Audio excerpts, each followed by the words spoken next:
Labas, labas. Šiandieną mūsų scenoje ypatingas gražuolis.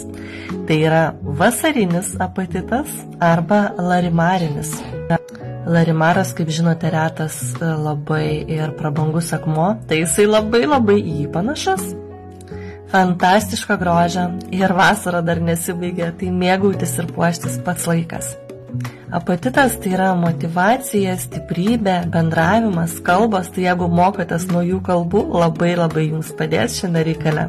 Taip pat jisai stiprins meilę savo pačiam ir supančiam pasauliui ir parodys, kur slypi tavo vidinės gydomosios galios.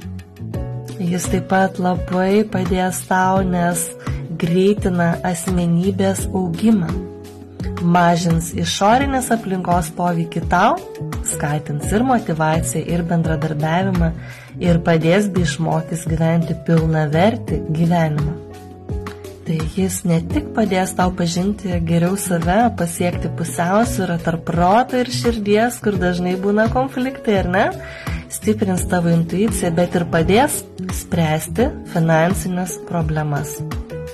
Taip pat, jeigu esi apatiškas, jeigu esi nuliūdęs, jeigu esi irzlus arba prasiveržiančią agresiją turi, tai padės išsklaidyti tą emocinę painiavą ir padės įveikti tas iškilusias gyvenimiškas krizes.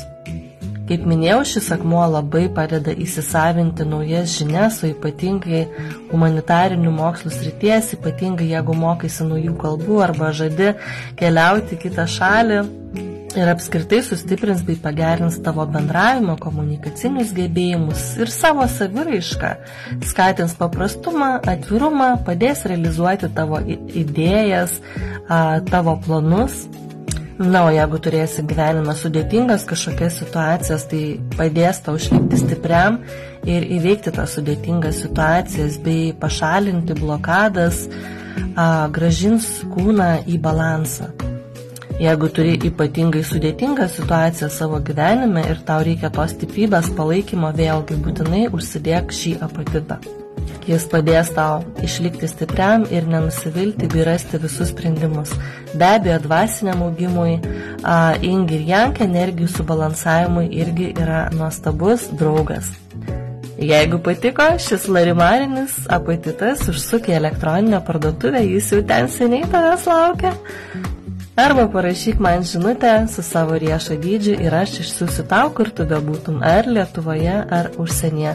Laukiu jūsų pasidalinimo, iš anksto dėkoju, komentarų ir širdelės. Ačiū tau labai.